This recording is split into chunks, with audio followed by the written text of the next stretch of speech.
Good morning student. आज हम twelfth class का 8 चैप्टर मतलब जो सेकंड यूनिट है ना या थर्ड यूनिट है प्रोबेबिलिटी की, वो वाली शुरू करेंगे। तो प्रोबेबिलिटी क्या है? प्रोबेबिलिटी के अंदर हमने जो बहुत सारे कॉन्सेप्ट है ना वो तो 11th क्लास के अंदर और 10th क्लास के अंदर पढ़ लिए। जैसे हमने स्टडी किए रैंडम एक्सपेरिमेंट के बारे में, sample space event, algebra of event या प्रोबेबिलिटी ऑफ इवेंट्स। अब जो हम पढ़ेंगे वो 11th क्लास के अंदर जैसे कंडीशनल प्रोबेबिलिटी, मल्टीप्लिकेटिव प्रोबेबिलिटी होती है, एक बायस थ्योरम वगैरह होती है। चलो हम वो पढ़ते हैं। तो सबसे पहले इसने दे रखा है कंडीशनल प्रोबेबिलिटी। कंडीशनल प्रोबेबिलिटी के नाम से ही पता चलता है ये कंडीशन के ऊपर डिपेंड करती है। किसके ऊपर डिपेंड करती है? कंडीशन के ऊपर। जैसे हमें कोई भी दो चीज दे रखे हैं, दो इवेंट दे रखे हैं ए और बी, दो इवेंट दे रखी है विद सैंपल स्पेस एक्सपेरिमेंट के अकॉर्डिंग। तो जो प्रोबेबिलिटी है ना of occurrence of the event A, अगर हमें ए की अगर हमें क्या निकालनी है, प्रोबेबिलिटी निकालनी है, तो बी की क्या होगी? हमें गिवन होगी। कंडीशन है इसके अंदर, अगर बी की गिवन है ना तो ए की हमें निकालनी है। कैसे निकालेंगे वो देखो। जैसे जो प्रोबेबिलिटी है ए की हमें निकालनी है वो हम ऊपर लिखेंगे और जो गिवन है वो क्या करेंगे? नीचे लिखेंगे। कंडीशनल प्रोबेबिलिटी के अंदर, कंडीशनल प्रोबेबिलिटी के अंदर जो चीज गिवन है, ऑलरेडी जो चीज हो रखी है उसको हम नीचे लिखेंगे और प्रोबेबिलिटी ए जिसकी हमें निकालनी है वो हम ऊपर लिखेंगे। इसका जो फॉर्मूला होता है वो क्या होता है? P of A intersection B upon P of जो दे रखी है वो तो हम नीचे लिखेंगे, प्रोबेबिलिटी ऑफ बी। ठीक है, ऐसे ही देखो, मान लो हमें ए की प्रोबेबिलिटी निकालनी है और बी की क्या है? गिवन है। तो क्या आएगा? ऐसे ही आएगा, P of A intersection B upon किसकी गिवन है? हमारे पास पी ऑफ ए की गिवन है। आगे बात समझ में? ये है कंडीशनल प्रोबेबिलिटी से रिलेटेड। अब अगर P of A intersection B निकालना हो, कैसे निकालते हैं? या फिर पी ऑफ ए इंटरसेक्शन, देखो जैसे P of A union B दे रखा हो, ये गिवन और ये चीज हमें निकालनी है क्योंकि हमें फॉर्मूले के अंदर तो P of A intersection B चाहिए। तो इसके लिए जो फॉर्मूला है जो हमने अक्सर जो 11th क्लास के अंदर फर्स्ट में पढ़ा था, फर्स्ट चैप्टर के अंदर, वही वाला हम क्या करेंगे? नंबर्स के ऊपर लगता है वही इसके अंदर लगेगा, ये वाला। ठीक है, अगर ये गिवन है तो हम ये निकाल सकते हैं यहाँ से, और यहाँ से ये अगर क्या है? गिवन है, तो हम ये वैल्यू निकाल सकते हैं। ठीक है, probability of A intersection B के अंदर। अब देखो, अगर दे रखा हो पी नोट ए, नोट का मतलब ये होता है इसके ए के ऊपर नोट लग गया, तो हमें पी ए निकालने के लिए वन में से पी ए को घटा देंगे, ये हमारे पास क्या आ जाएगा? पी नोट ए आ जाएगा। अगर पी ए गिवन है तो पी नोट ए निकाल सकते हैं, और पी ए निकालना हो तो वन में से पी नोट ए सब्ट्रैक्ट कर सकते हैं। ये फॉर्मूला क्या है, हमें ये भी हमें क्या करना है? ध्यान रखना है। देखो ये कुछ फॉर्मूले हैं, दो तीन, जैसे यूज होंगे वैसे ही हम कर लेंगे। अब 8 और एक बात और पता होनी चाहिए कि जो प्रोबेबिलिटी होती है ना वो 0 और 1 के बीच में क्या करती है? लाई करती है। उसका जो आंसर आते हैं ना वो किसके बीच में आते हैं? 0 और 1 के बीच में आते हैं हमेशा। अब देखो 8.1 का first question, P A given है 7/13, पी बी गिवन है 9/13 and P of A intersection B given है और P of A divide B निकालना है। पी ऑफ ए बी के ऊपर ये निकालनी है। अब ये निकालना है, हमें पता है पी ऑफ बी के, तो हमारे पास प्रोबेबिलिटी अक्कर है और ए की हमें क्या करनी है? फाइंड आउट करनी है। इसका फॉर्मूला क्या है? P of A intersection B upon P of B. P of A intersection B की वैल्यू क्या है? 4/13। पी ऑफ बी की वैल्यू क्या है? 9/13। 13 से 13 कैंसिल हो जाएगा, चाहे रेसिप्रोकल करके 13/9 करके कैंसिल कर लो। आंसर क्या आ गया? 4/9। ऐसे ही सेकंड क्वेश्चन देखो इसका, if P not A given है 0.7, पी बी गिवन है 0.7, P of B by A given है, और ये हमें वैल्यू क्या करनी है? फाइंड आउट करनी। P of A divide B और P of A union B हमें क्या करनी है? फाइंड आउट करनी है। ठीक है, अब P of A union B निकालनी है तो उसका फॉर्मूला है P of A plus P of B minus P of A intersection B. Union तो गिवन है, इंटरसेक्शन निकाल लेंगे। निकालने के लिए हमें इंटरसेक्शन की तो आवश्यकता पड़ेगी। ये वैल्यू लिख दी 0.8, पी ऑफ ए की वैल्यू लिख दी 0.5 और ये लिख दी हमने 0.6 और ये लिख दी हमने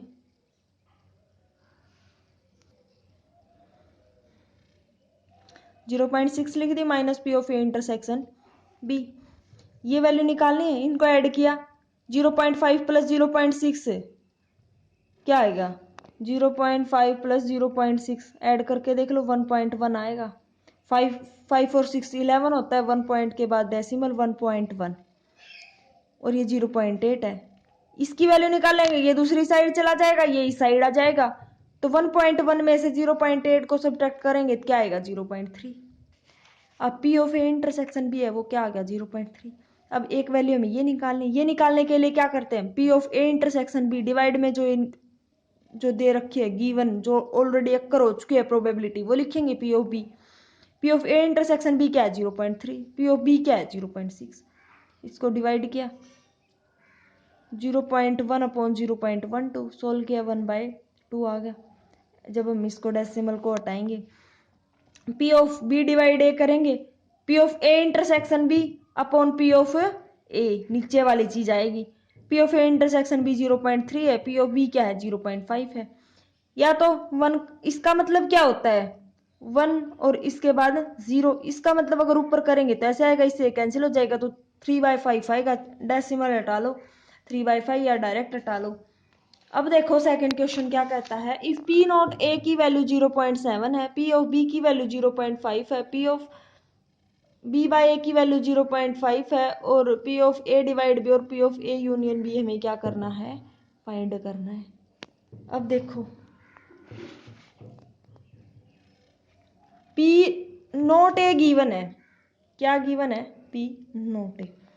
पी नॉट ए गिवन है तो पी ए निकालने के लिए क्या करेंगे 1 में से पी नॉट ए घटा देंगे, 1 में से क्या करेंगे पी नॉट ए घटा देंगे, 1 में से 0.7 घटाएंगे क्या आएगा 0.3। किसकी वैल्यू आएगी पी ऑफ ए की। P of B by A भी गिवन है, पी ऑफ बी भी गिवन है। हमें क्या निकालना है P of B A given है, मान लो हमें ये निकालने के लिए ए इंटरसेक्शन बी की जरूरत तो पड़ेगी, इंटरसेक्शन है नहीं हमारे पास। तो ये वैल्यू गिवन है P of B divide A, ये गिवन है तो P of A intersection B upon P of A होता है इसका फॉर्मूला। अब ये वैल्यू गिवन है हमारे पास और ये वैल्यू है हमारे पास, तो ये तो निकल ही जाएगी।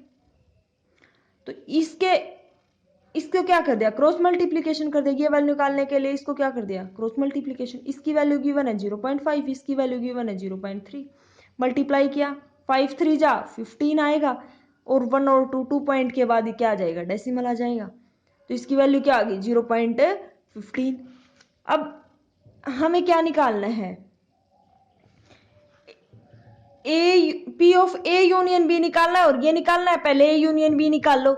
तो P of A plus P of B minus P of A intersection B, P of A भी गिवन है, पी ऑफ बी भी गिवन है, P of A intersection B भी गिवन है, जोड़ घटा करना है वैल्यू निकाल लेना।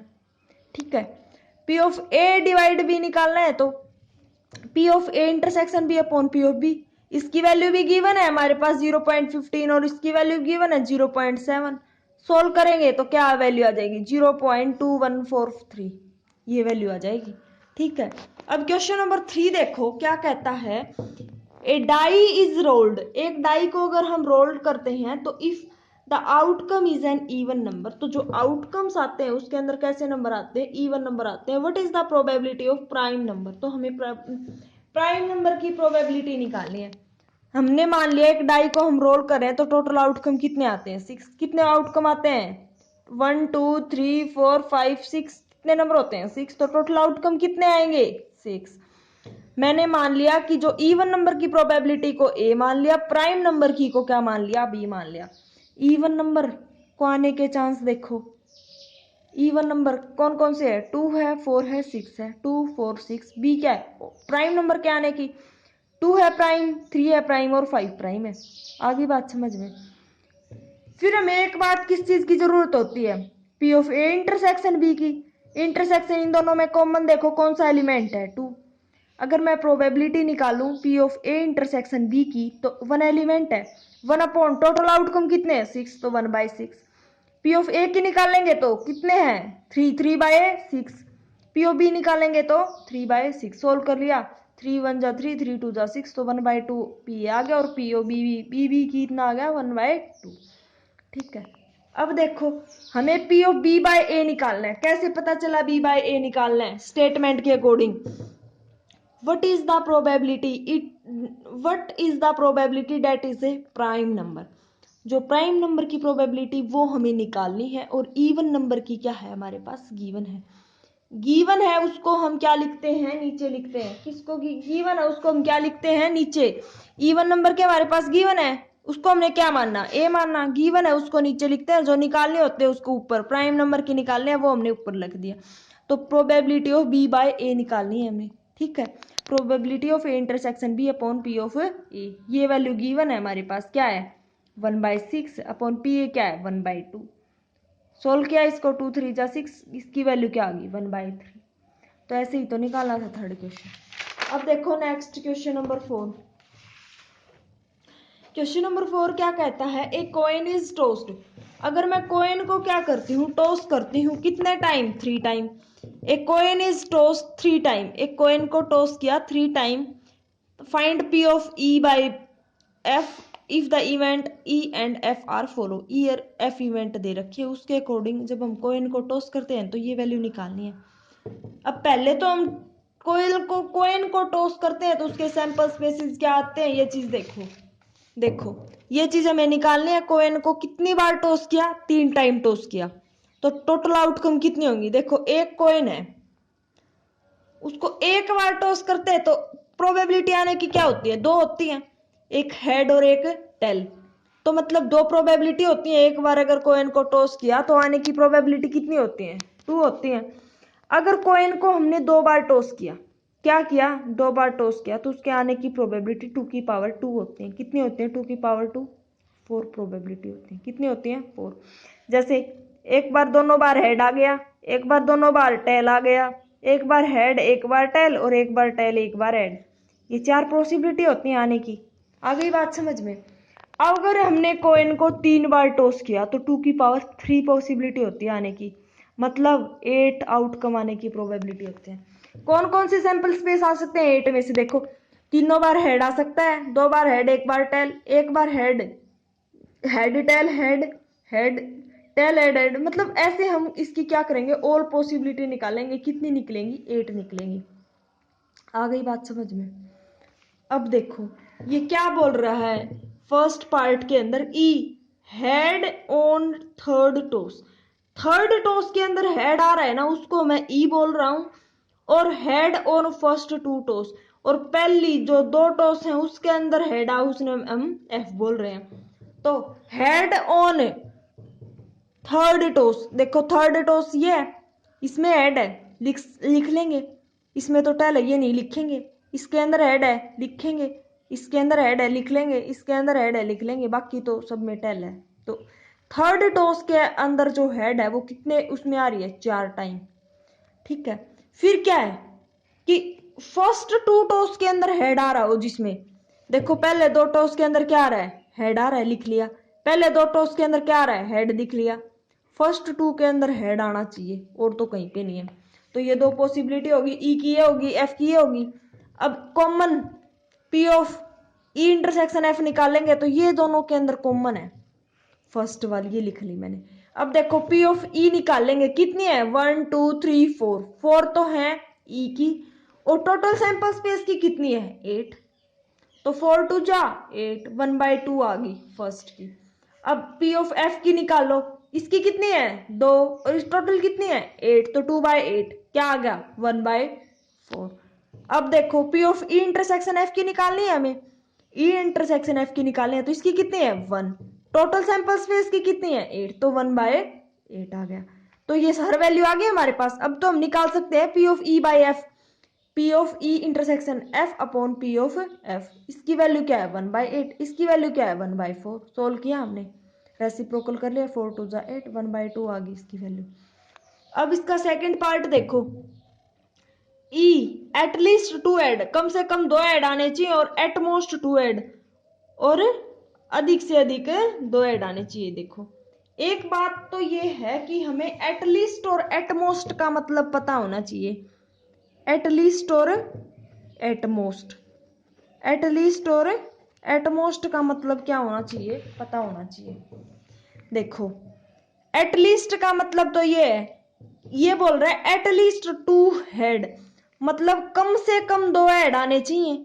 कम से कम कितने हेड आने चाहिए, 2 हेड। कम से कम 2 आए, ज्यादा से ज्यादा कितने हेड आ जाए, ज्यादा से ज्यादा 3 भी आ सकते हैं, 4 भी, अगर जितने पास हेड है ना उतने आ जाए। कम से कम 2, ज्यादा से ज्यादा कितने ही भी आ सकते हैं। तो ई के अंदर देखो एटलीस्ट 2 हेड, देखो कम से कम 2 हेड हैं इसके अंदर तो लिख देंगे कम से कम 2 हेड हैं, कम से कम 2 हेड हैं। इसके अंदर तो एक है, कम से कम 2 आने चाहिए, मतलब एक की तो पॉसिबिलिटी है ही नहीं, कम से कम 2 आने चाहिए, ज्यादा से ज्यादा 3 आ सकते हैं इसके अंदर तो, क्योंकि 3 ही बार टॉस किया तो ये इतनी ये पॉसिबिलिटी आ गई। अब बात आती है एटमोस्ट 2 हेड। एटमोस्ट 2 हेड का मतलब क्या है कि ज्यादा से ज्यादा 2 हेड आने चाहिए, उसके बाकी कितने ही भी आ सकते हैं कम। ठीक है, ज्यादा से ज्यादा कितने हेड आने चाहिए, 2। तो ज्यादा से ज्यादा इसमें तो 3 है, 3 तो नहीं आ सकते, ज्यादा से ज्यादा 2, ज्यादा से ज्यादा 2 हेड आने चाहिए। तो कम से कम कितने भी आ सकते हैं, ज्यादा से ज्यादा 2 आने चाहिए, कम से कम तो चाहे ना आए तो भी चलेगा, तो ये भी आ जाएगा, ये भी आ जाएगा, ना होगा वो भी चलेगा, लेकिन ज्यादा से ज्यादा 2 ही हेड आने चाहिए, ये बोल रहा है एटमोस्ट का मतलब। आगे बात समझ में। तो ई के अंदर क्या आ गया, 4 एलिमेंट, इसके अंदर कितने आ गए, 3 3 6 और 1 7। इसके अंदर कॉमन देखो, ये 3 चीज कॉमन है, देख ली। देखो पी ऑफ ई निकालेंगे तो 4/8, ये निकालेंगे 7/8, P of E intersection F निकालेंगे 3/8। अब P of E by F निकालेंगे, इसकी वैल्यू क्या है 3/8, पी ऑफ एफ की वैल्यू क्या है 7/8, 3/8 अपॉन 7/8, 8 से 8 कैंसिल, 3/7 आ जाएगा इसका आंसर तो। ठीक है, एटलीस्ट और एटमोस्ट का मतलब अगर समझ आ गया तो क्वेश्चन हो जाएगा। नेक्स्ट क्वेश्चन तुम खुद ट्राई करना, इसके अंदर भी एटमोस्ट 2 टेल और एटलीस्ट 1 टेल की बात कर रहा है। एटमोस्ट 2 टेल का मतलब क्या है, अधिक से अधिक 2 टेल आनी चाहिए, कम से कम कितनी भी टेल आ सकती हैं। ठीक है, और एटलीस्ट 1 टेल मतलब कम से कम 1 टेल आनी चाहिए, ज्यादा से ज्यादा कितनी टेल आ सकती हैं। आगे बात समझ में।